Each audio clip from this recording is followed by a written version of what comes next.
Antes que reis surgissem, antes que coroas fossem erguidas, havia uma nação sem direção clara. Israel clamava por liderança, mas não sabia exatamente o preço desse pedido. Em meio ao caos espiritual, Deus já estava escrevendo uma história que mudaria tudo. Essa não é apenas a história de reis, mas de corações sendo provados. É a história de quem escuta a voz de Deus quando todos se acostumaram ao silêncio. É o relato de uma transição que mudou o destino de um povo inteiro. Mas a grande pergunta é: quem realmente governa, Deus ou o desejo humano por poder? O livro de 1 Samuel nasce num tempo de confusão espiritual e moral. Os juízes já não conseguiam manter a unidade do povo. A liderança estava fraca, corrompida e distante do propósito original. O povo seguia tradições, mas já não entendia o coração delas. A fé havia se tornado costume, não mais entrega. E é nesse cenário que Deus começa algo totalmente novo, não através de reis primeiro, mas através de uma mulher quebrada. Uma mulher que chora onde ninguém vê. E desse choro, nasce uma revolução espiritual silenciosa. Israel vivia uma fé fragmentada e instável. Cada tribo fazia o que achava certo aos próprios olhos. O tabernáculo ainda existia, mas sua força espiritual estava enfraquecida. O sacerdote Eli liderava, mas seus filhos manchavam a santidade do altar. Eles tratavam as ofertas como comida comum. Transformavam o sagrado em conveniência pessoal. Isso revela algo profundo. Quando líderes se corrompem, o povo sangra espiritualmente. A presença de Deus não se perde de repente. Ela se apaga aos poucos. Primeiro perde-se o temor, depois perde-se o fogo. Os rituais continuavam, mas a reverência havia morrido. Deus ainda falava, mas quase ninguém ouvia. A espiritualidade virou tradição vazia. E tradição sem presença vira peso, não vida. O povo estava cansado, confuso e vulnerável. Era terreno fértil para a manipulação espiritual, mas também era terreno fértil para um grande mover de Deus. Nesse cenário surge Ana, uma mulher estéril e desprezada. Sua dor não era apenas física, era social e espiritual. Naquela cultura, esterilidade era vista como maldição. Ana carregava vergonha diante das pessoas e silêncio diante de Deus. Ela era provocada todos os dias. Cada palavra que ouvia feria mais do que qualquer doença. Mas ao invés de se endurecer, ela se derramava. Ela chorava onde poucos iam, diante do Senhor. Sua oração não era bonita, era verdadeira. Ela não falava bonito, ela gemia, ela não impressionava pessoas, mas tocava o céu. O sacerdote Eli achou que ela estava bêbada. Isso mostra como até líderes podem perder sensibilidade espiritual. Ana não discutiu, apenas explicou sua dor. E naquele altar, Deus ouviu o que ninguém mais quis ouvir. Porque o céu responde corações, não aparências. Deus transforma lágrimas em sementes. O ventre de Ana se torna campo de promessa. Ela dá à luz Samuel, cujo nome significa pedido a Deus. Mas ele não era só resposta, era instrumento. Ana não se esquece do voto que fez. Ela devolve a Deus aquilo que mais ama. Isso revela maturidade espiritual profunda. Ela entende que bênção não é posse, é missão. Samuel cresce no tabernáculo. Ele cresce perto do altar, mas não corrompido por ele. Ele vê a falha dos filhos de Eli, mas aprende com o erro deles sem imitá-los. Isso mostra que ambiente não define destino, escolhas definem. Samuel aprende a ouvir mais do que falar. Ele aprende a observar antes de agir. E isso prepara seu espírito para algo maior. Certa noite, Deus chama Samuel, mas Samuel não reconhece a voz. Isso é simbólico. Deus falava, mas ninguém ensinava a ouvir. Samuel corre até Eli achando que era ele. 3 vezes isso acontece, até que Eli percebe que é Deus chamando. Mesmo fraco espiritualmente, Eli ainda reconhece o sagrado. Ele ensina Samuel a responder. Isso mostra que até líderes falhos podem ser usados para orientar outros. Samuel aprende a dizer: "Fala, Senhor, teu servo ouve." Essa frase muda tudo. Deus revela juízo sobre a casa de Eli, não por crueldade, mas por justiça, porque tolerar corrupção é participar dela. Samuel carrega uma mensagem pesada ainda jovem, e aprende que ouvir Deus nem sempre é confortável. Samuel agora não é apenas menino, é porta-voz de Deus. Ele carrega palavras que ninguém quer ouvir, mas ele não negocia a verdade. Isso o torna respeitado e temido. O povo percebe que Deus fala por meio dele. A autoridade não vem do título, vem da fidelidade. Samuel cresce espiritualmente enquanto Israel ainda tropeça. Ele se torna ponte entre Deus e o povo, mas uma ponte sente o peso dos dois lados. Ele carrega a dor divina e a teimosia humana. Ele vê a decadência espiritual com olhos de profeta. Ele chora por um povo que não percebe o próprio erro. Isso mostra que líderes espirituais sofrem mais do que aparecem. Eles choram onde ninguém vê. Eles intercedem por quem os critica e permanecem firmes mesmo quando são rejeitados. Israel entra em guerra contra os filisteus. Eles perdem e ficam confusos. Mas ao invés de buscar arrependimento, buscam superstição. Levam a arca como se fosse amuleto. Transformam símbolo sagrado em objeto mágico. Isso é perigoso espiritualmente. Não se usa Deus, se obedece a Deus. Mesmo com a arca, eles perdem novamente. Os filhos de Eli morrem. A arca é tomada pelos inimigos. Isso gera choque nacional, mas revela algo maior. Deus não é controlável. Ele não protege rebeldia só porque é tradição. A presença não acompanha a desobediência. A fé sem arrependimento vira ilusão. E Israel começa a entender isso da forma mais dolorosa. Quando Eli recebe a notícia, ele cai e morre. Sua nora entra em parto ao ouvir sobre a arca. Ela nomeia o filho de Icabô, que significa foi-se a glória. Isso mostra consciência espiritual mesmo na dor. Ela entende que perder a presença é pior que perder a família. O juízo se cumpre exatamente como Deus falou. Isso mostra que Deus não ameaça, ele cumpre. Mas não por prazer, e sim por justiça. A corrupção espiritual sempre tem consequência.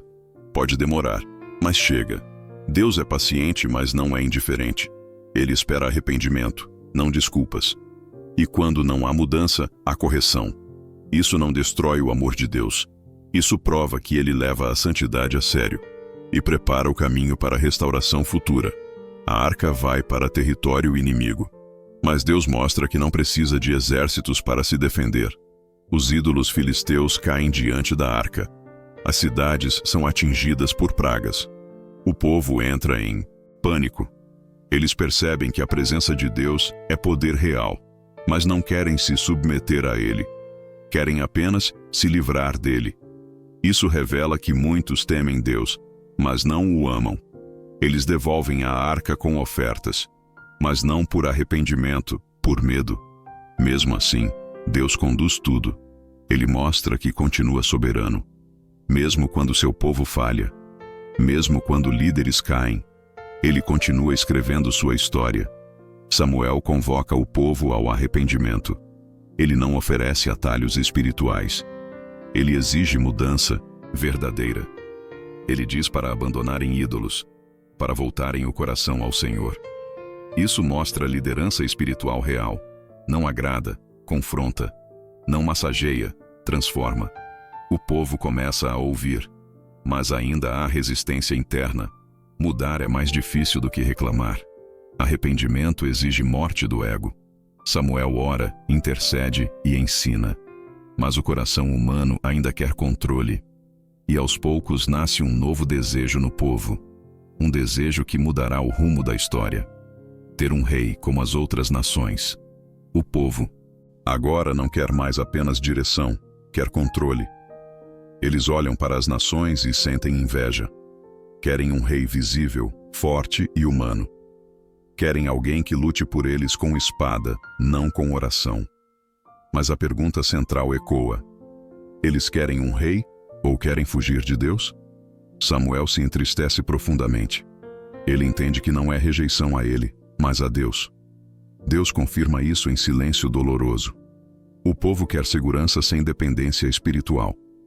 quer força sem obediência, quer vitória sem santidade. Deus permite, mas não sem alertar. Ele manda Samuel avisar as consequências. Reis tomam filhos, terras e liberdade. Reis cobram impostos, não apenas lealdade. Mesmo assim, o povo insiste. Samuel fala com clareza e peso espiritual. Ele descreve um futuro de opressão. Fala de filhos levados para a guerra. Fala de filhas virando servas. Fala de colheitas roubadas pelo Estado. Fala de um povo que chorará sem resposta. Mas o povo não ouve advertência, só promessa de poder. Eles não querem profecia, querem política. Não querem arrependimento, querem status. Querem ser iguais, não santos. Isso revela uma crise de identidade espiritual. Israel esquece que foi chamado para ser diferente, ser luz, não cópia. Mas a pressão cultural é forte. E quando identidade é fraca, imitação vira refúgio. Mesmo com aviso, eles escolhem o caminho mais perigoso. Deus escolhe Saul, da tribo de Benjamim. Ele é alto, bonito e forte. Fisicamente, tudo que o povo queria. Espiritualmente, ainda vazio. Saul começa humilde, quase escondido.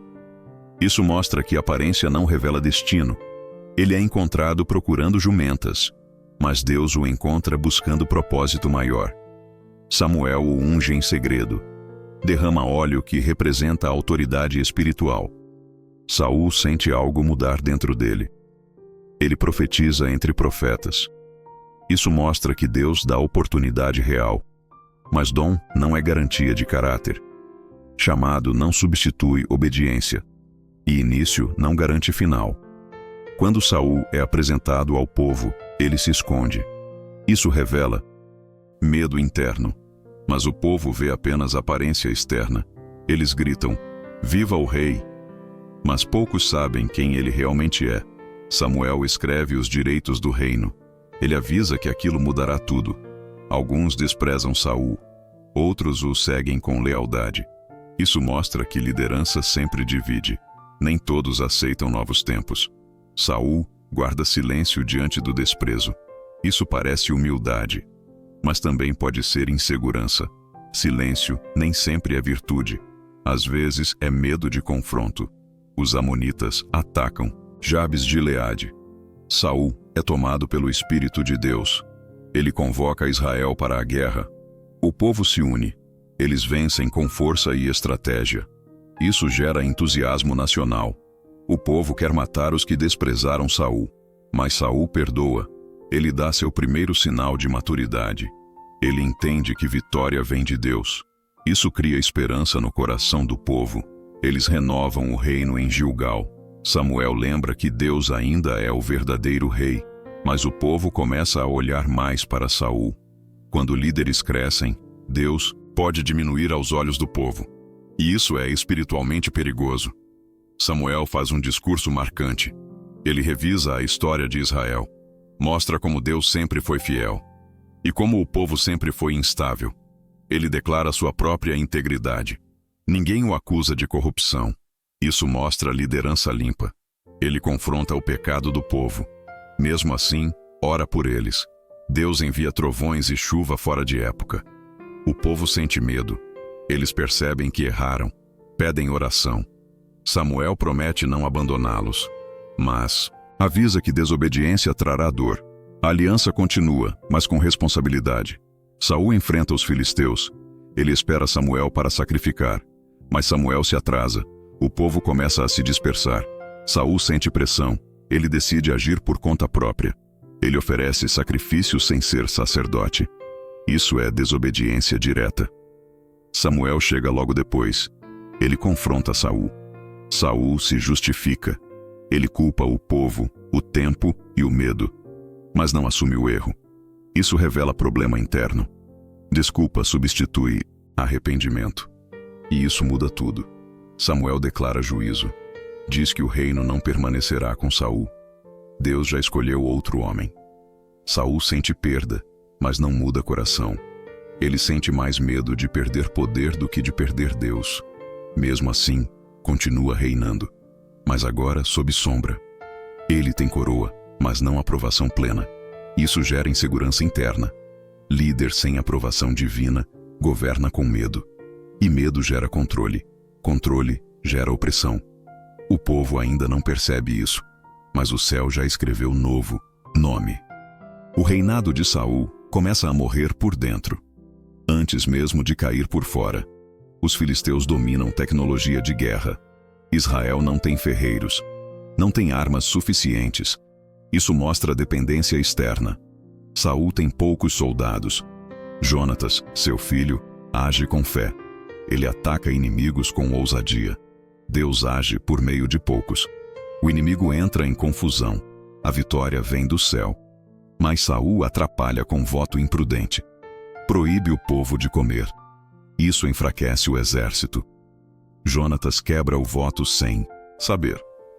Saul quase mata o próprio filho, mas o povo o impede. Saul começa a mostrar dureza. Ele governa mais pelo medo que pela fé. Ele faz votos sem direção divina. Ele reage mais do que escuta. Ele decide mais do que consulta. Isso mostra liderança sem altar. O altar é trocado pela espada. A oração pela estratégia humana. O povo ainda vence batalhas, mas perde profundidade espiritual. Saul ainda parece rei, mas por dentro já está quebrado. Ele governa sem paz. Ele lidera sem alegria. E enquanto isso, Deus prepara outro coração. Um coração que ainda está no campo, cuidando de ovelhas. Enquanto Saul governa com medo, Deus trabalha em segredo. Enquanto o trono parece ocupado, o futuro ainda está no campo. Enquanto a coroa brilha em público, o coração escolhido cresce no anonimato. A pergunta central agora se aprofunda. Deus escolhe aparência ou essência? Samuel é enviado a Belém, não para coroar um guerreiro famoso, mas para entrar na casa de um homem simples chamado Jessé. Samuel também erra ao olhar primeiro para a aparência. Ele vê força e pensa, certamente é este. Mas Deus corta a lógica humana. Deus diz que o homem vê o exterior, mas ele vê o coração. Um a um, os filhos fortes passam, e Deus rejeita todos. Isso mostra que rejeição humana nem sempre é rejeição divina, e aceitação humana nem sempre é escolha de Deus. Quando tudo parece ter acabado, alguém pergunta pelo menor, e o menor está no campo, esquecido. Davi é chamado às pressas. Ele vem com cheiro de ovelha e poeira nos pés. Não tem armadura, não tem fama, não tem posição, mas tem algo que ninguém vê, um coração sensível a Deus. Quando Samuel o vê, Deus fala claramente, é este. O óleo desce sobre sua cabeça, mas não desce uma coroa. O óleo não o leva ao trono, o leva ao processo. Ele volta para o campo. Isso ensina que unção não é promoção imediata, é responsabilidade antecipada. Deus prepara no secreto o que usará no público. Davi aprende a governar ovelhas antes de governar homens. Ele aprende a proteger fracos antes de liderar fortes. Ele aprende a lutar sem plateia. Ele aprende a cantar sem aplausos. E tudo isso constrói o rei que ninguém imagina ainda. O Espírito de Deus se afasta de Saul. Isso não acontece de repente, acontece por escolhas repetidas. A presença não se perde num erro, mas num estilo de vida. Um espírito mau começa a atormentá-lo. Isso revela que vazio espiritual nunca fica vazio por muito tempo. Alguém sugere música como alívio. Alguém fala de um jovem que toca e canta bem. Esse jovem é Davi. O ungido invisível entra no palácio do rei rejeitado. Ele toca e Saul encontra alívio, mas não encontra mudança. Davi serve sem revelar seu futuro. Ele respeita quem já perdeu o favor. Isso mostra caráter verdadeiro. Ele não despreza quem Deus ainda tolera. Ele aprende palácio sem perder simplicidade. E aprende que servir vem antes de reinar. Os filisteus se levantam novamente. Um gigante chamado Golias desafia Israel. Ele não desafia só soldados, ele desafia a fé. Por 40 dias ninguém responde. O exército treme. O rei se esconde. Davi chega apenas para levar comida, mas vê algo que outros não veem. Ele vê desonra contra Deus. Ele não pergunta pelo tamanho do gigante. Ele pergunta quem ele pensa que é. Isso mostra visão espiritual. Davi não mede ameaça, mede autoridade divina. Saul tenta vesti-lo com armadura, mas Davi recusa. Ele não luta com o que não conhece. Ele luta com o que aprendeu no secreto. E o campo prepara para o campo de batalha. Davi corre contra o gigante. Não com medo, mas com fé. Ele declara quem é o verdadeiro Deus. A pedra não é sorte, é direção divina. Golias cai. O exército corre. Israel vence. O nome de Davi começa a ecoar, mas fama é teste maior que luta. Saul começa a temer. O povo começa a amar Davi. As mulheres cantam. Isso fere Saul. Porque quem governa sem Deus governa com ciúme. Saul começa a ver Davi como ameaça. Mesmo Davi sendo leal. Mesmo Davi sendo servo. O ciúme abre a porta para a perseguição. Jonatas, filho de Saul, ama Davi. Eles fazem aliança. Isso mostra que Deus levanta aliados no meio do caos. Enquanto Saul odeia, Jonatas protege. Enquanto Saul planeja a morte, Jonatas planeja a vida. Isso cria tensão familiar. Mas Jonatas escolhe justiça acima de sangue.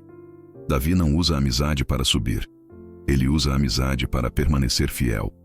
Saul tenta matar Davi. Davi foge. Mesmo assim, não se revolta. Ele respeita a posição de Saul. Isso mostra maturidade espiritual. Ele não toca no que Deus ainda não tirou. Ele não força o que Deus prometeu. Ele espera mesmo sangrando. Saul começa a caçar Davi. Ele usa exército para perseguir um homem só. Isso mostra quanto medo controla suas decisões. Ele não governa mais Israel, governa seu pânico. Davi se esconde em cavernas. O futuro rei vive como fugitivo. Isso revela que promessa não evita processo. Deus não poupa sofrimento. Ele usa sofrimento. Cada caverna molda caráter. Cada noite fria ensina dependência. Davi escreve salmos nesse tempo. Ele chora e confia. Ele reclama e adora. Ele tem medo, mas não abandona Deus. Isso mostra fé real. Não fé que nunca sofre, mas fé que não desiste. E isso constrói um rei diferente. Davi tem chance de matar Saul. Ele entra na caverna onde Saul dorme. Ele corta apenas um pedaço da capa. Mesmo isso pesa em sua consciência. Ele se recusa a matar o ungido do Senhor. Isso revela temor verdadeiro. Davi entende que promessa não autoriza crime. Destino não justifica pecado. Ele sai e mostra o pano. Ele prova que poderia matar, mas não matou. Saul chora. Ele reconhece culpa, mas não muda. Isso mostra que emoção não é arrependimento. Davi se afasta novamente, porque lágrimas sem mudança não geram confiança. Deus observa tudo em silêncio, e o processo continua. Samuel morre. O profeta que ungiu reis agora descansa. Israel chora, mas perde uma voz de confronto. Saul fica mais perdido. Ele expulsa adivinhos, mas depois os procura. Isso mostra incoerência espiritual. Quem abandona Deus busca substitutos. Saul consulta uma feiticeira. Ele quer ouvir Samuel morto, mas ignora Deus vivo. Isso revela desespero. O juízo é anunciado novamente. Saul entra em pavor. Ele sabe que perdeu tudo, mas não sabe voltar. E isso é tragédia espiritual. Os filisteus se preparam para a grande guerra. Saul está fraco por dentro. Davi está longe, entre inimigos. Israel está dividido. O céu parece silencioso, mas Deus ainda está escrevendo. Nada fugiu do controle divino, mesmo quando parece caos. O reinado de Saul se aproxima do fim, mas ainda não termina. O chamado de Davi se aproxima do cumprimento, mas ainda não se revela totalmente. O povo está entre dois tempos, entre o que morre e o que nasce, entre o velho trono e o novo coração.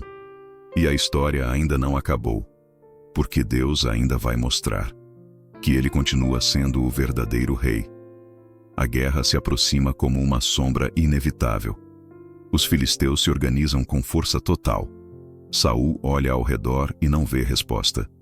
Ele consulta profetas, mas não ouve nada. Ele ora, mas o céu permanece em silêncio. Ele sonha, mas não recebe visões. A pergunta central ecoa em sua alma: o que acontece quando Deus se cala? O silêncio de Deus é mais pesado que a voz do inimigo. Saul sente que perdeu algo que não sabe recuperar. Ele lembra dos dias em que o Espírito vinha sobre ele. Agora só resta vazio. Ele teme mais o silêncio divino do que a espada filisteia. Porque espada mata o corpo, mas silêncio mata a esperança. Ele tenta manter a aparência de rei, mas por dentro está quebrado. O trono ainda é dele, mas a presença já não é. E sem presença, poder vira ilusão. O fim começa sempre por dentro. Saul decide fazer o que ele mesmo havia proibido. Ele procura uma médium em Endor. Isso mostra até onde desce quem perde Deus. Ele se disfarça para não ser reconhecido. O rei vai escondido buscar o que rejeitou publicamente. Ele pede que chamem Samuel. Ele quer ouvir o morto, mas ignora o Deus vivo. Isso é tragédia espiritual. Quando Samuel aparece, o ambiente treme. A mulher se assusta. Ela percebe que algo sobrenatural acontece. Samuel não traz consolo. Ele traz juízo. Ele diz que o reino foi tirado. Ele anuncia a morte próxima. Ele diz que Saul e seus filhos cairão. Saul cai por terra. Ele não tem forças nem para chorar. Quem não ouviu em vida, ouve no juízo. Saul volta ao acampamento abatido. Ele não conta o que ouviu, mas carrega a sentença no coração. O exército percebe sua fraqueza.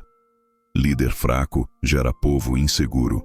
Ele tenta animar, mas não convence. Ele veste armadura, mas não tem fé. Ele organiza tropas, mas não tem paz. Isso mostra que estratégia sem Deus é vazio. Os soldados marcham com medo. Eles lutam sem certeza. Eles obedecem sem esperança. A guerra se aproxima como sentença, mas ninguém fala isso em voz alta. O céu já decidiu, mas a terra ainda não sabe. Essa é a tensão espiritual do momento, entre o que Deus decretou e o que o homem ainda tenta evitar. Mas ninguém foge do que Deus já escreveu. Enquanto Saul marcha para morrer, Davi vive entre filisteus. Ele serve ao rei Aquis. Ele finge lealdade, mas guarda fé em Deus. Ele vive conflito interno. Ele não quer lutar contra Israel, mas não pode revelar seus planos. Ele aprende a sobreviver em território hostil. Isso molda sabedoria. Isso gera maturidade. Ele aprende quando falar e quando se calar. Ele aprende a discernir perigo e a esconder propósito. Deus o treina na sombra, enquanto Saul cai na luz. Porque Deus trabalha de formas opostas. Ele exalta uns em silêncio e derruba outros em público. Davi ainda não sabe, mas sua hora se aproxima. Os líderes filisteus desconfiam de Davi. Eles lembram que ele matou Golias. Eles temem traição. Eles pedem que Aquis o afaste. Aquis confia em Davi, mas cede à pressão. Davi é mandado embora da batalha. Isso parece derrota, mas é livramento. Se Davi lutasse, teria que escolher lados, e isso destruiria seu futuro. Deus o tira antes do erro. Isso mostra cuidado divino, mesmo quando não entendemos. Deus protege até das escolhas erradas. Davi volta para Ziclag, mas encontra algo pior. Sua cidade foi queimada. Suas famílias foram levadas, e sua dor começa. Os homens de Davi choram. Eles perdem tudo. Eles ficam amargurados. Eles culpam Davi. Eles querem matá-lo. Isso mostra como multidões mudam rápido. Ontem seguiam. Hoje querem matar. Davi sente dor dupla. Dor pela família e dor pela traição. Mas ele faz algo diferente. Ele busca ao Senhor. Ele não culpa ninguém. Ele não se desespera. Ele pergunta a Deus. Deus responde. Deus promete restituição. Davi persegue inimigos e vence. Davi recupera tudo. Nada fica perdido, nem pessoas, nem bens, nem esperança. Isso mostra que Deus restaura, mas também ensina liderança.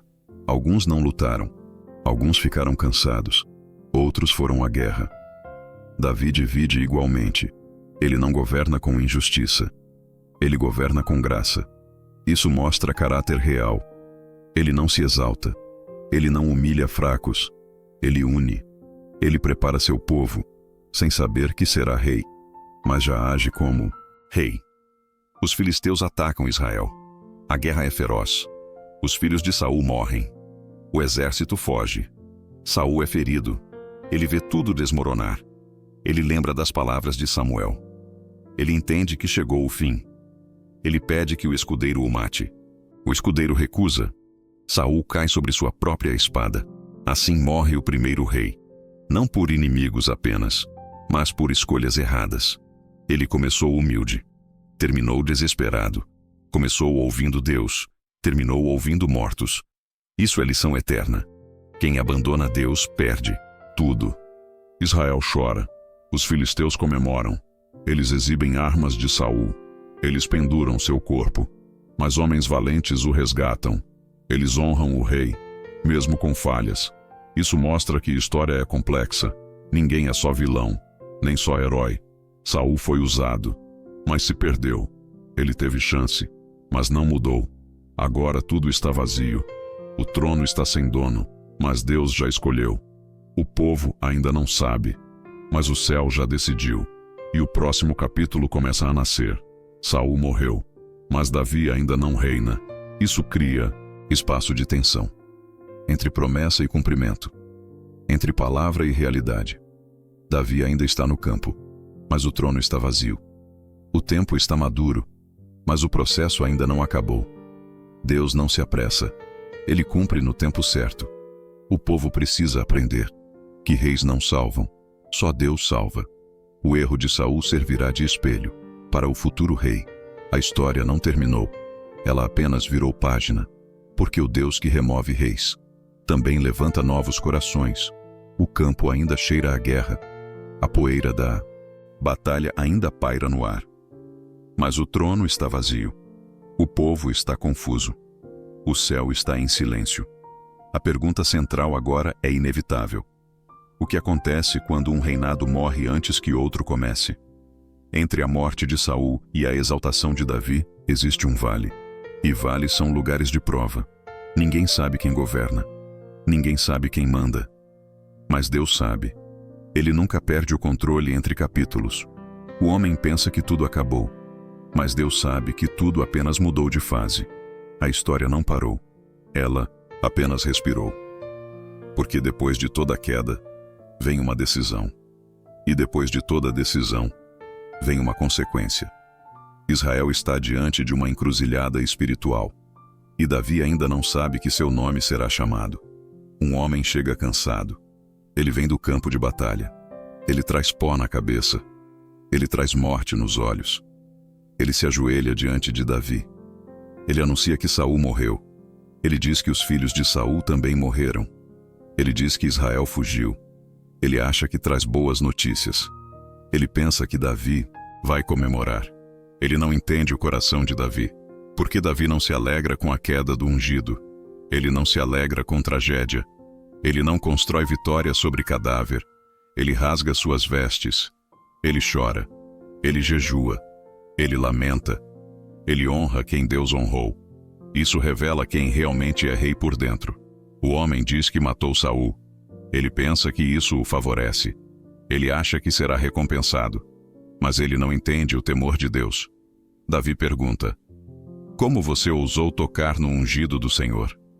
Essa pergunta ecoa mais que qualquer espada, porque revela o limite que Davi nunca ultrapassou. Ele manda executar o homem, não por vingança, mas por princípio.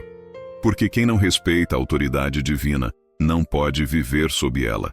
Isso ensina que poder sem temor gera morte. Davi governa antes de governar. Ele julga antes de ser coroado. Ele mostra que justiça vem antes de coroa. Ele mostra que santidade vem antes de poder. O povo ainda não vê, mas o céu já reconhece. O trono vazio começa a ganhar direção, mesmo sem coroa. Davi compõe um lamento. Ele chora por Saul. Ele chora por Jonatas. Ele chora por Israel. Ele transforma dor em poesia. Ele transforma perda em memória. Ele não apaga o passado. Ele o honra. Ele lembra das vitórias de Saul. Ele lembra da coragem de Jonatas. Ele não expõe falhas. Ele exalta o que foi bom. Isso mostra a grandeza espiritual, porque pequenos líderes celebram quedas. Grandes líderes honram histórias. Ele ensina o povo a chorar corretamente. Ele ensina que luto também é espiritual. Ele mostra que coração sensível não é fraqueza, é maturidade. E isso o diferencia de todos. Mesmo com Saul morto, Davi não corre para o poder. Ele não se proclama rei. Ele não convoca multidões. Ele pergunta a Deus o que fazer. Isso revela dependência real. Deus manda ele subir para Judá. Ele vai para Hebron. Ele não vai para Jerusalém. Ele vai para onde Deus manda. Isso mostra que geografia divina é mais importante que estratégia humana. Os homens de Judá o reconhecem como rei. Mas Israel ainda não. O reino está dividido. A promessa começa, mas não se completa. Isso mostra que cumprimento pode ser parcial. E parcial também é teste. Porque quem não sabe esperar o todo pode perder até a parte. Davi reina, mas não plenamente. Ele governa, mas não totalmente. E o processo continua. Abner levanta Isbosete, filho de Saul. Ele o coloca como rei sobre Israel. Agora há 2 reis. Um ungido por Deus, outro sustentado por homens. Isso cria guerra silenciosa. Isso cria tensão espiritual. O povo se divide. Famílias se dividem. Histórias se dividem. Porque divisão sempre nasce quando Deus não é o centro. Davi não corre para destruir. Ele espera. Ele fortalece seu reino. Ele organiza seu povo. Ele constrói com paciência. Ele governa sem pressa. Porque quem tem promessa não precisa roubar tempo. O tempo trabalha para ele. Porque Deus trabalha no tempo. Há batalhas entre as casas. Casa de Saul, casa de Davi. Mas Davi não busca guerra por vaidade. Ele luta por necessidade. Ele luta para defender, não para se exaltar. Cada batalha o amadurece. Cada perda o ensina. Cada vitória o humilha. Porque ele sabe que não vem dele. Ele não se embriaga com sucesso. Ele não se desespera com perda. Ele caminha com Deus. E isso o mantém inteiro. Enquanto outros se perdem no poder, ele se encontra na dependência. E isso o prepara. Porque o trono maior ainda não chegou. Mas já se aproxima. Isbosete é fraco.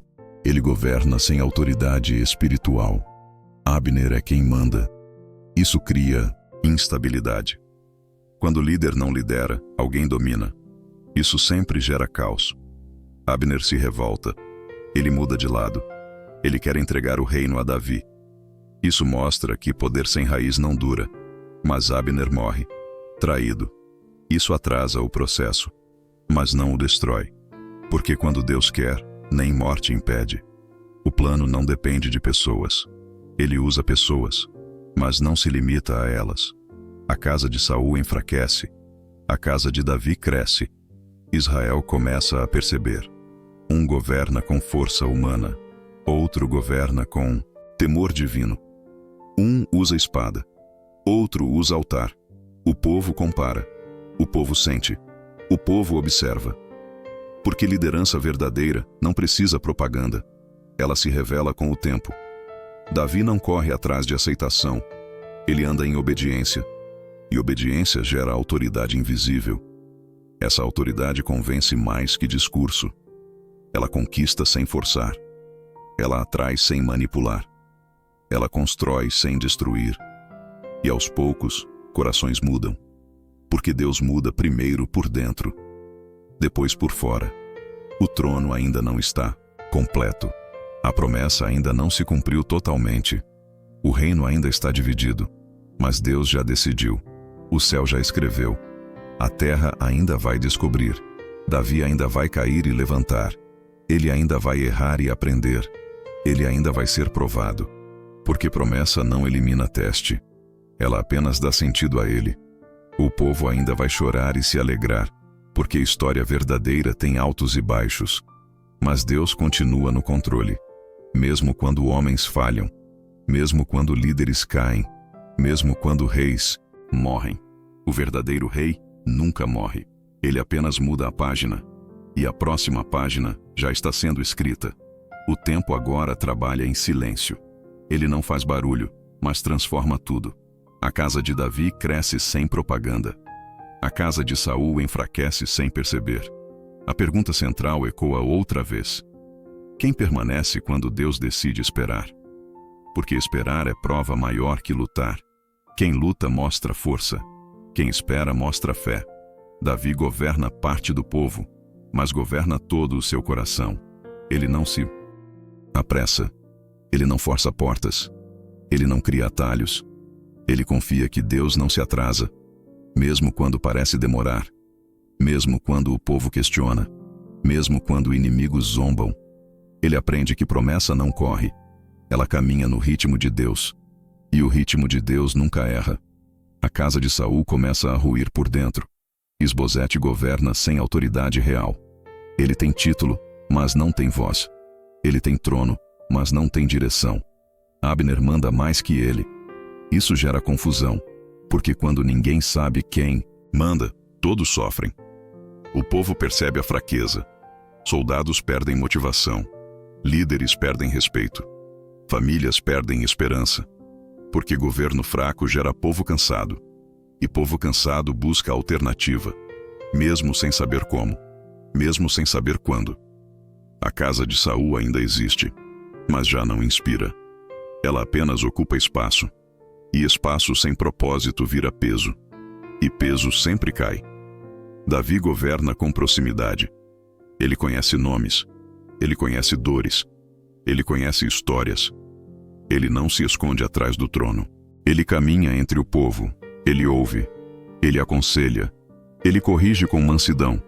Ele lidera com exemplo. Isso constrói confiança. Confiança constrói lealdade. Lealdade constrói reino. Não reino de pedra, mas reino de pessoas. E pessoas seguem quem as ama, não quem apenas as usa. Davi entende isso sem livros, sem escolas. Ele aprende com Deus. Deus não avisa quando muda cenários. Ele simplesmente muda. Abner rompe com Isbosete. Ele decide apoiar Davi. Isso muda tudo. Não por causa de Abner, mas porque Deus já decidiu antes. Homens apenas entram no tempo certo. Abner leva palavras, leva promessas, leva planos, mas não leva futuro, porque ele morre antes de ver resultado. Isso mostra que ninguém é indispensável. Deus usa, mas não depende. Ele caminha mesmo quando pessoas caem. Ele continua mesmo quando planos humanos falham, porque plano de Deus não se apoia em homens. Ele se cumpre apesar deles. E às vezes sem eles. Israel começa a perceber, não por discurso, mas por comparação. Eles olham para Davi, depois olham para Isbosete, e sentem diferença. Diferença espiritual, diferença emocional, diferença moral. Porque quem anda com Deus carrega algo invisível, algo que não se explica, mas se sente.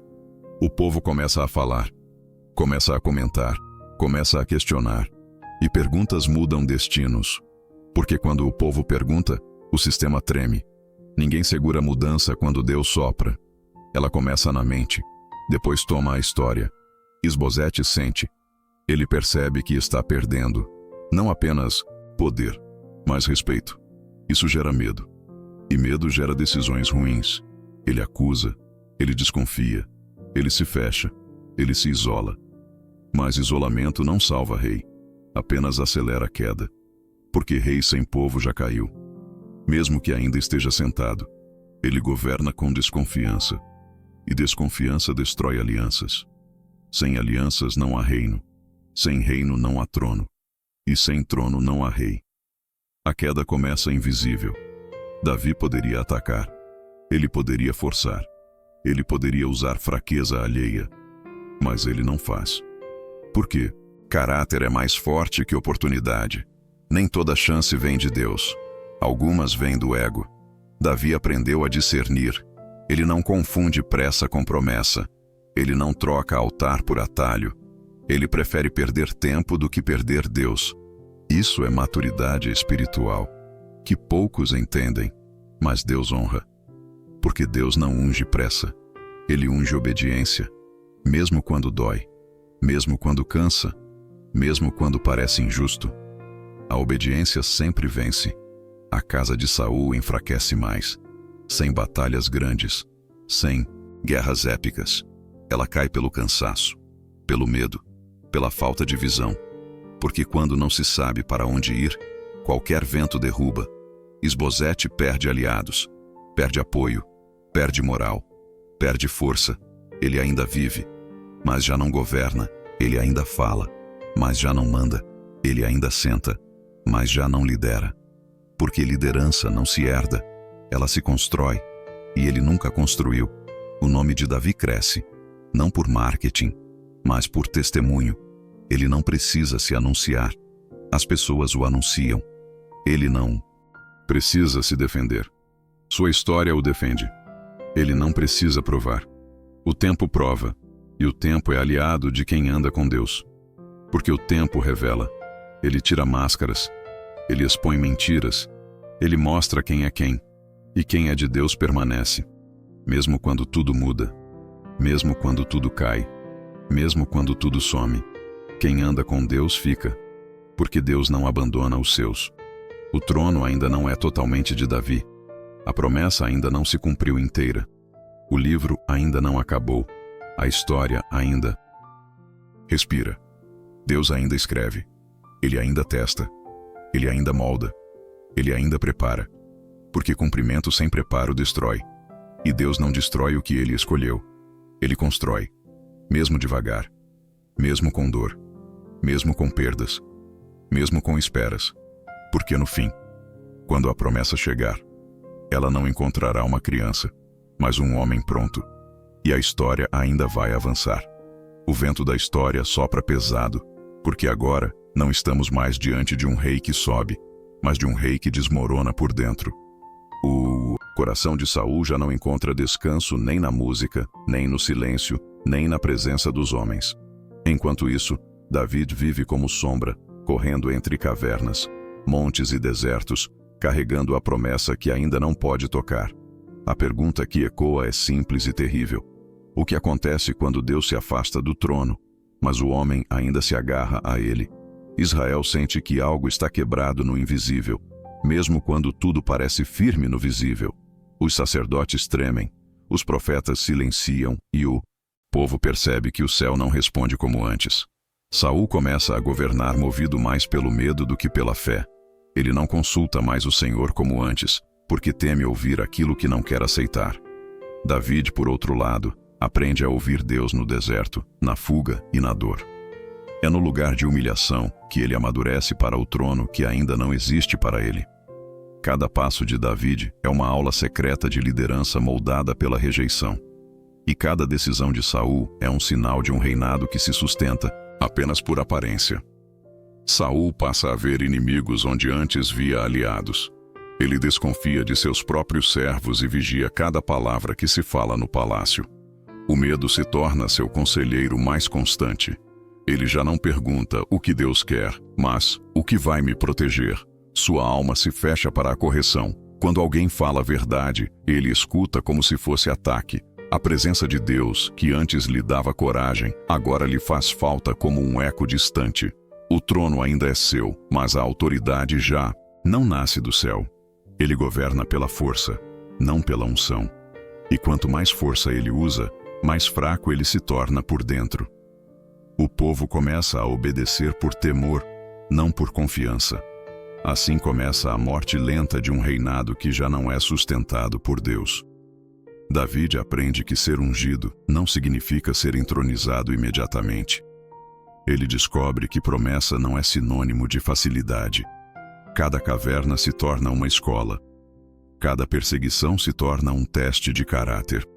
Ele tem oportunidades de matar Saul, mas escolhe não tocar no ungido do Senhor.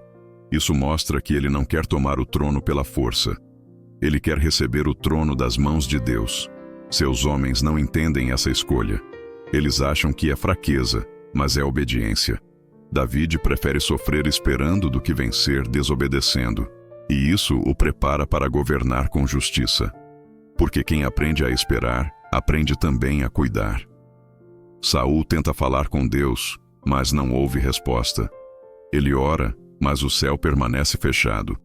Ele consulta profetas, mas não encontra palavra. Ele busca sacerdotes, mas não recebe direção. Isso não é castigo imediato, é consequência. Quem se afasta de Deus primeiro, depois sente Deus em silêncio. O coração de Saul endureceu antes que o céu se fechasse. Ele rejeitou a voz divina muitas vezes. Agora colhe o eco do próprio desprezo. Isso o desespera. Ele não suporta a ideia de estar só espiritualmente. E no desespero, ele começa a procurar aquilo que Deus proibiu. Na escuridão, Saul se disfarça para procurar uma feiticeira. Ele vai escondido, como quem foge da própria consciência. O mesmo homem que expulsou os adivinhos agora os procura. Isso mostra o quanto ele caiu. Ele pede que chamem Samuel. Ele quer ouvir quem ignorou em vida. Quando Samuel aparece, o medo domina Saul. Ele não encontra consolo, apenas juízo. A palavra é dura. O reino foi tirado dele. E amanhã ele e seus filhos morrerão. Não há alívio, só verdade. Saul sai daquela noite mais quebrado do que entrou. Enquanto isso, Davi continua, longe do trono. Ele não sabe o que acontece com Saul naquela noite. Ele apenas segue obedecendo dia após dia. O contraste é forte, um rei sem Deus e um servo com Deus. Um governa sem ouvir o céu. O outro serve ouvindo o céu todos os dias. O tempo parece injusto, mas o tempo está trabalhando em silêncio. Ele está encerrando um reinado e preparando outro. Nada acontece rápido, mas tudo acontece certo. Deus não tem pressa, mas nunca se atrasa. E o que parece demora é, na verdade, preparo. Os filisteus se organizam para uma grande guerra. Israel sente que essa batalha é diferente. Há um peso no ar. Há medo nos olhos do povo. Saul entra nessa guerra sem paz. Ele luta sem ouvir Deus. Ele marcha sem direção espiritual. Isso torna cada passo mais pesado. Ele não lidera com fé, mas com desespero. O exército sente isso. A insegurança do rei se espalha como fumaça. E todos sabem, mesmo sem dizer, que algo terrível está perto. A história se move para um dia que mudará tudo. Um dia que ainda não chegou, mas já se anuncia. Saul caminha para o fim de um ciclo. Davi caminha para o início de outro. Mas nenhum deles sabe exatamente quando isso acontecerá. O céu observa em silêncio. A terra treme em expectativa. Cada passo agora carrega destino. Cada escolha pesa mais do que antes. Nada está resolvido ainda. Tudo está sendo preparado. E a próxima parte revelará como o invisível finalmente tocará o visível. A batalha finalmente chega como um trovão que ninguém consegue deter. Os filisteus avançam, e Israel luta sem a mesma força de outros tempos. O exército sente que algo está errado, mesmo antes das primeiras espadas se cruzarem. Saul entra na guerra já derrotado por dentro. Seus filhos lutam com coragem, mas caem um a um. Jonatas, o amigo fiel de Davi, cai no campo de batalha.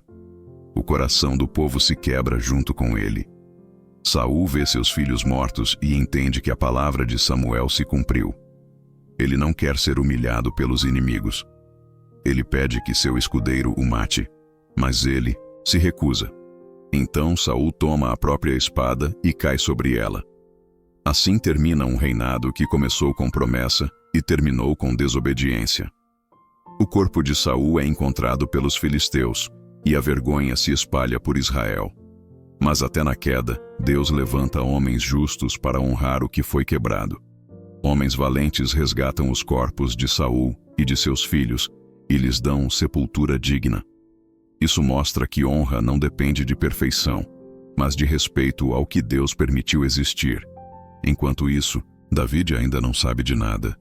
Ele continua vivendo como fugitivo, sem imaginar que o trono agora está vazio. Ele não comemorou a queda de Saul, porque nunca desejou seu fim. Ele esperou a vontade de Deus, e agora a vontade de Deus se move sem que ele perceba. O livro termina em silêncio, Mas não é um silêncio vazio. É o silêncio antes de uma nova história começar. O trono está sem rei, mas Deus já tem o próximo preparado. O homem, segundo o coração de Deus, ainda está no deserto, mas o deserto já está acabando. A promessa não morreu, ela apenas esperou. E o que vem depois será maior do que tudo que já foi visto até aqui. Agora eu quero saber de você. O que mais te marcou nessa história de Saul, Samuel e David? Você achou justo o fim de Saul ou achou que ele merecia outra chance? Escreve aqui nos comentários o que você sentiu ouvindo essa história. Compartilha esse vídeo com alguém que precisa aprender sobre obediência e paciência. Se você acreditou nessa mensagem e ela falou com você, digita um amém nos comentários. Se ficou alguma dúvida, escreve também que a gente conversa por lá. E se essa história te tocou, não guarda só para você. Espalha, porque aquilo que Deus faz em você também pode tocar outros.